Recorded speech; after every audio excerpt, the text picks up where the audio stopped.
Salut à tous, c'est Clément, maraîcher du Nord. Je vous fais une petite vidéo intermédiaire pour vous faire un premier retour d'expérience de la nouvelle machine qu'on a reçue le week-end dernier, à savoir ce déshumidificateur thermodynamique qui m'a été livré par la société Polaris Energy et dont j'ai bénéficié pour 0 € grâce aux primes de certificats d'économie d'énergie, les C2E.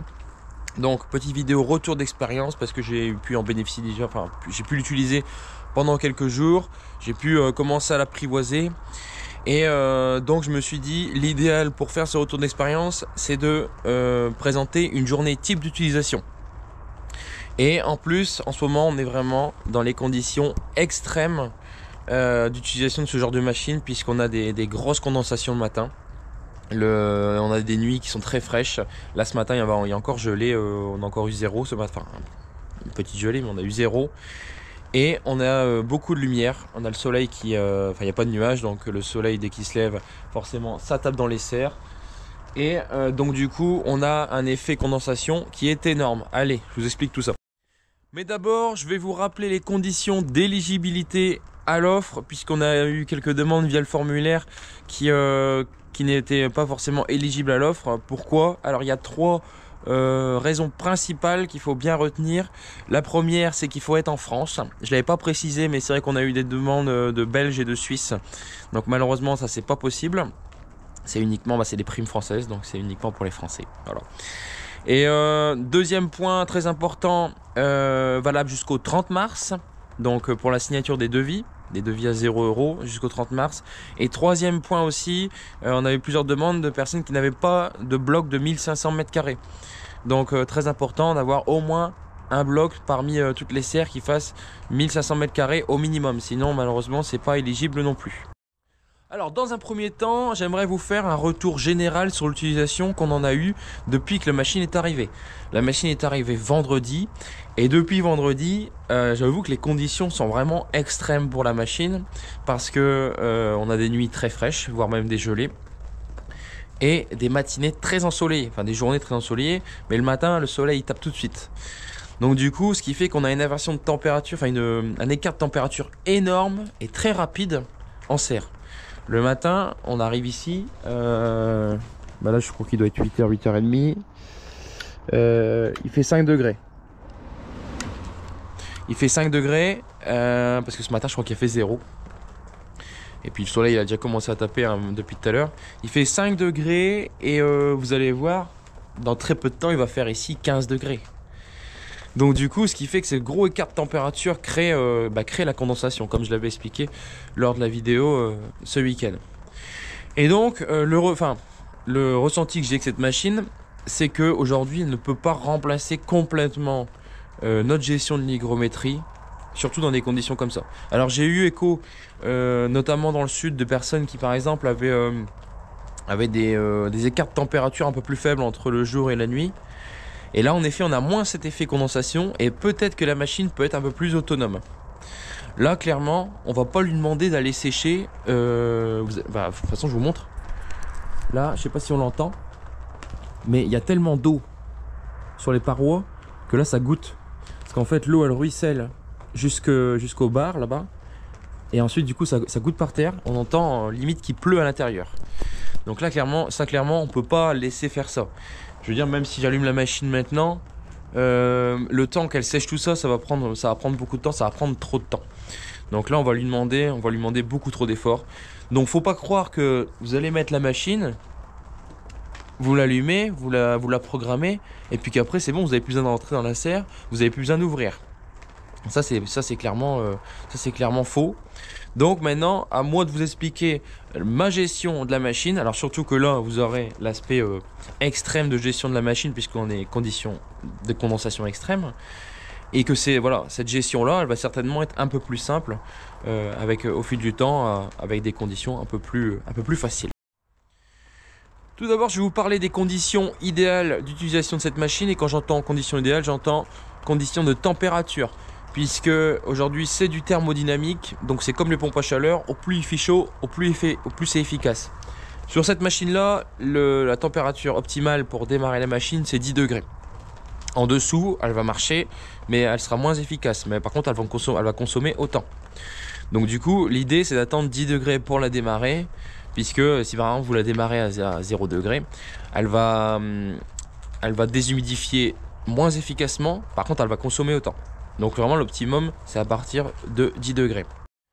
Donc ici, moi, ce que je vais faire, et ce que je fais depuis maintenant tous les matins quand j'arrive dans la serre, c'est que je fais d'abord très rapidement une ouverture des serres. Donc j'ouvre les ouvrants latéraux pour faire sécher les bâches, parce que la machine ne sera pas en capacité de le faire tellement la condensation est forte.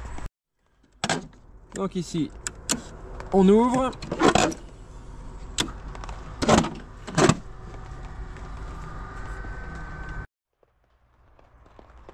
Regardez la condensation qu'on a. Donc là, clairement, il y a un volume d'eau quand même assez conséquent dans la serre. Donc vous imaginez bien que ça ne serait pas en capacité d'aller absorber tout ça. Et surtout, on a un temps rapide, puisque là, il va vite faire, si on fermait les serres, il ferait vite chaud ici, il ferait vite 15-20 degrés. Et alors là, si vous avez 15-20 degrés et que vous n'avez pas réussi à bien sécher l'ensemble de l'air, ben là, c'est le cocktail pour les maladies sur les plantes. Donc maintenant on va laisser sécher, je sais pas combien de temps, à peu près hier je sais que ça durait peut-être 1h30, quelque chose comme ça. Donc de toute façon on va revenir dans 1h30 pour voir ce que ça donne. Et après du coup je vous explique la suite. Il est quasiment 10h30, les bâches sont bien sèches, on voit ça goûte plus du tout. On va aller voir après sur l'hygrométrie du thermostat, mais on doit être largement bon. Donc maintenant ce que je vais faire, c'est que je ferme les serres. Voilà.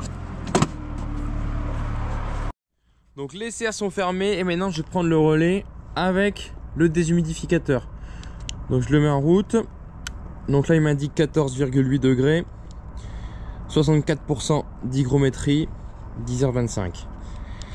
Et donc là il est préprogrammé. Donc pas ça, tac tac. Il est programmé ici à 65% d'hygrométrie. Donc dès qu'il va dépasser, il va s'allumer. Et là je pense qu'il va s'allumer parce qu'en fait là on a l'air de l'extérieur, donc forcément ça garde une hygrométrie assez faible. Le fait de fermer, je pense qu'on va faire monter un petit peu l'hygrométrie.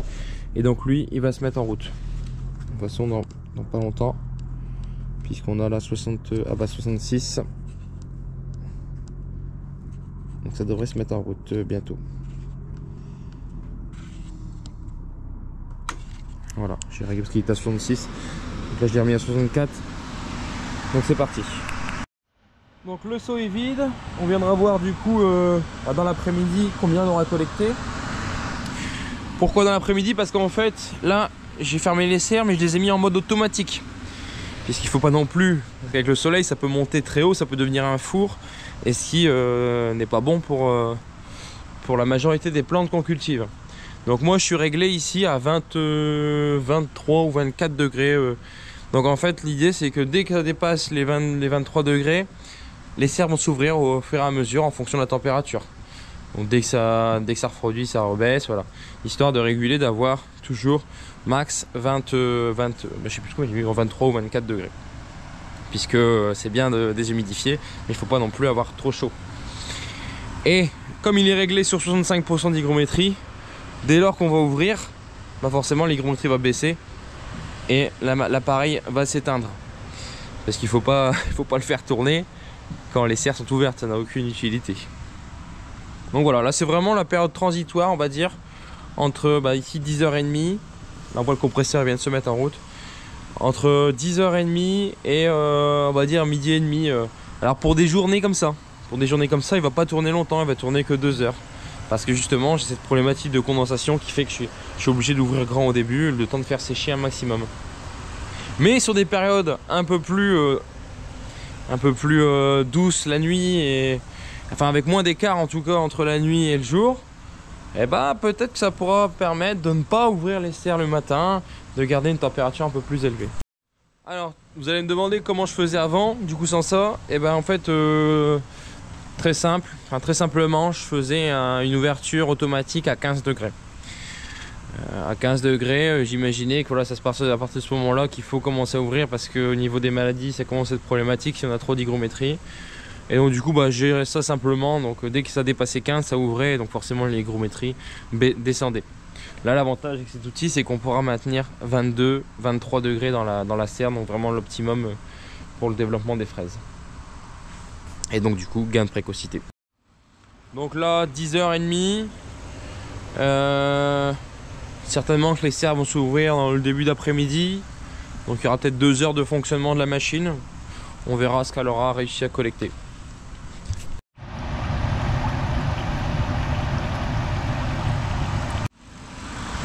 21 degrés 4, ça va pas tarder à s'ouvrir et on a déjà ça ici. Il y a encore un 3/4 d'heure.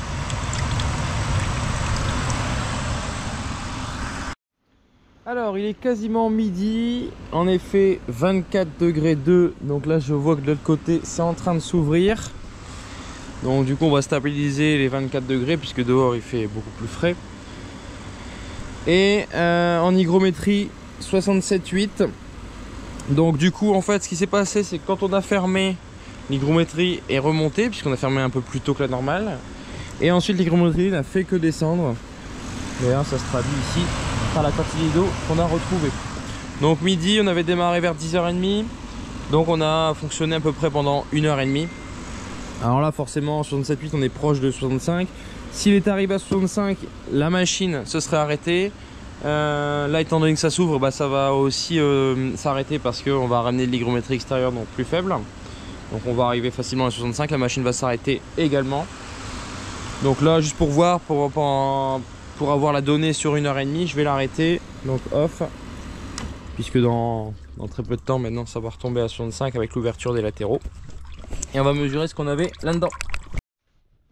Alors on avait un peu plus de 6 litres dedans, donc ce qui correspond quasiment exactement à la donnée technique de la machine, puisqu'en fait la machine elle est vendue pour 4 litres heure à 20 degrés et 80% d'hygrométrie. Donc on a commencé à 10 degrés, on a fini à 24, grosso modo voilà, on est dans ces ordres d'idées là. Donc ça correspond bien aux données techniques de la machine. Donc voilà, le travail de la machine est terminé pour aujourd'hui, puisque maintenant grand soleil toute la journée, donc du coup ça va s'ouvrir, se refaire, enfin rester à peu près ouvert pour maintenir 24 degrés. Donc du coup hygrométrie qui restera toujours faible. La machine pourrait prendre le relais ce soir, mais ça m'intéresse pas, puisqu'après quand la température descend, et ben je veux dire l'hygrométrie sera faible. Donc le temps que l'hygrométrie remonte, on va être sur des températures qui auront bien baissé. Donc du coup on n'a pas le cocktail hygrométrie plus température qui fait que ça peut générer des maladies. Donc après l'utilisation de la machine m'intéresse plus pour cet après-midi, pour ce soir. C'est vraiment, bon là on est vraiment sur une situation où la machine on l'utilise pas beaucoup. Parce que voilà, la situation intermédiaire avec des grosses condensations. Donc du coup je l'utilise peu. Par contre sur des journées moins ensoleillées par exemple, on aura peut-être moins de condensation le matin, donc on pourra peut-être l'utiliser dès le départ sans refermer, ça c'est peut-être possible. Et après également sur des journées qui commencent ensoleillées, on pourrait faire la même stratégie, et que l'après-midi par exemple il pleuve. Imaginez qu'il pleut cet après-midi, et ben on pourrait potentiellement l'utiliser en fermant les serres et du coup pour maintenir la température, mais quand même faire baisser le taux d'hygrométrie. Voilà, on arrive à la fin de cette vidéo. J'espère qu'à présent vous aurez compris le fonctionnement de la machine. Normalement vous devez avoir compris aussi que c'est un outil dont on va se servir pour faire de l'optimisation. C'est pas un automate qui va tout gérer tout seul et qu'on peut laisser au milieu de la serre et tout fermer et puis terminer bonsoir, on n'en parle plus. Donc vraiment ça va demander de l'accompagnement. Ça va demander de la technicité, puisqu'en fonction des conditions climatiques, en fonction de l'ensoleillement, de la température, des amplitudes thermiques entre la nuit et le jour, vous avez bien compris que l'utilisation sera vraiment différente. Et c'est un truc à combiner avec les ouvertures de serre, avec l'aération. Alors là, il y a pas mal de choses à prendre en compte. Enfin, j'ai essayé d'être le plus clair possible en vous présentant un cas concret. Alors en sachant que ce cas concret ici, c'est un peu un cas concret comme je l'ai expliqué, assez extrême, puisque voilà, on a des très grosses amplitudes. Donc aujourd'hui, pour des amplitudes comme ça, la machine ne peut pas gérer entièrement ce travail. Mais vous verrez que dans d'autres utilisations, je pense déjà à des situations où on a des hygrométries un peu plus faibles la nuit, enfin des températures un peu plus élevées la nuit et avec moins d'amplitude, je pense qu'on pourra optimiser un peu plus la machine. Vous avez vu aujourd'hui, elle a tourné que 2 heures. Il y a des journées avec des conditions particulières où elle pourrait tourner beaucoup plus, et donc on pourrait en tirer plus de bénéfices. Alors j'espère que ça vous fera pas peur, parce que c'est vrai que ça demande un peu de technicité, mais dans tous les cas vous avez des gens compétents qui sont là pour vous accompagner, notamment les personnes de chez les techniciens de chez Polaris Énergie qui vont vous fournir le matériel. Après bien sûr vous pouvez toujours poser vos questions directement sur la chaîne ou en privé pour qu'on puisse échanger sur les différents types d'utilisation qu'on aura en fonction des conditions météo. Et puis donc je vous rappelle forcément que l'offre est toujours en cours jusqu'au 30 mars, et vous avez du coup le formulaire dans la description pour vous inscrire si vous respectez bien les conditions d'éligibilité. Allez, je vous remercie, je vous dis fin de semaine pour la vidéo habituelle de la semaine, la vidéo hebdomadaire, et puis à la prochaine, à Nostogé.